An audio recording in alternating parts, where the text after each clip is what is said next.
Benvinguts i benvingudes a la sessió en què treballarem els falsos sinònims i els doblets lèxics. En aquesta sessió, els objectius són, en primer lloc, aprofundir en les relacions entre paraules des del punt de vista del significat, utilitzar amb precisió i correcció el vocabulari adequat, tant en la llengua escrita com en l'oral, i, per últim, resoldre alguns dubtes i usos erronis del lèxic. Començarem definint els conceptes de fals sinònim i de doblet lèxic i continuarem analitzant-ne alguns dels més comuns: adreçar, dreçar, endreçar, alçada, alçària, altitud, altura. Els falsos sinònims són dues o més paraules que tenen significats diferents, però que sovint es confonen. Això pot passar per influència d'altres llengües o perquè tenen una forma similar.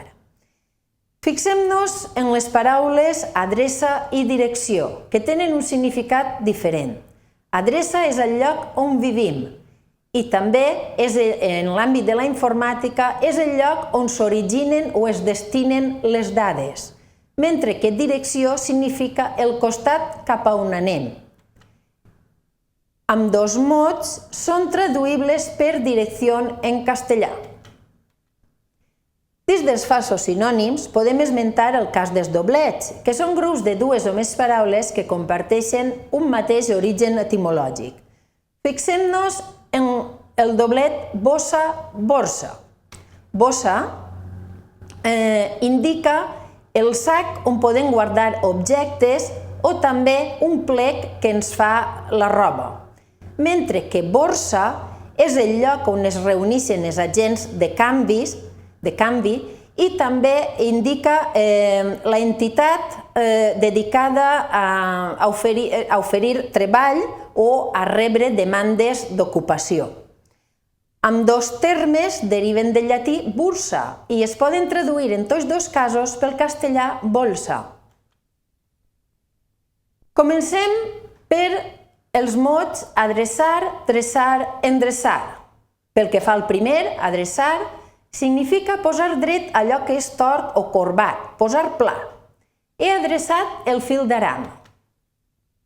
També significa obligar algú a corregir-se. Cal adreçar aquest xiquet perquè va molt desencaminat. També té el sentit de dirigir, fer anar algú o alguna cosa a algun lloc. Adreçava les cartes a la UPB. I per últim, també significa fer drecera. Per aquest camí adreçarem. Pel que fa a adreçar, significa anar dret a un lloc.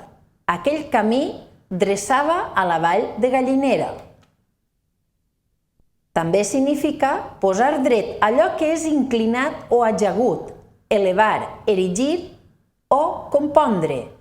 Han dreçat el monument al seu fill predilecte. El gos dreça les orelles en sentir el gat del veí.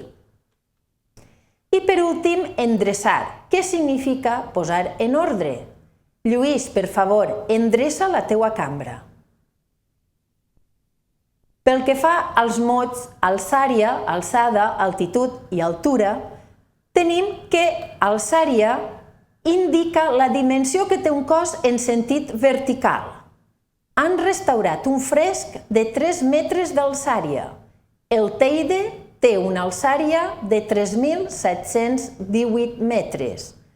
L'alçària d'una figura en forma de prisma rectangular coincideix amb una de les seues altures.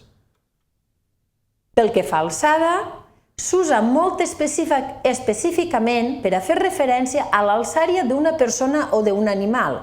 El meu fill fa 2 metres d'alçada. El rossí de Ferran té l'alçada que demanen en els concursos. Pel que fa a altitud, designa l'altura d'un punt de la Terra respecte al nivell del mar. El cim del Montgó es troba a 753 metres d'altitud. I finalment, altura, que designa la distància vertical d'un punt a la superfície de la Terra o a qualsevol altre terme de comparació. l'àguila planava a 40 metres d'altura. En una figura geomètrica, designa un segment traçat des d'un vèrtex i perpendicular a un costat, o bé la longitud de l'esmentat segment. Fixeu-vos, les tres altures d'un triangle escaler són diferents. També s'usa en expressions com les següents.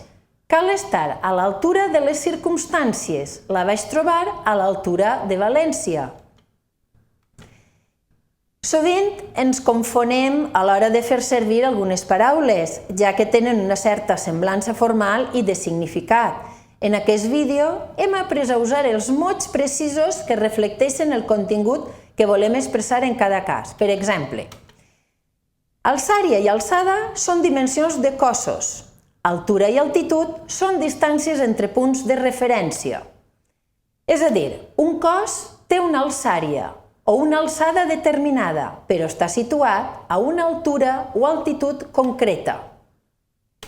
I així us deixem bibliografia que esperem que us siga d'ajuda en l'estudi d'aquests continguts. Moltes gràcies per la vostra atenció.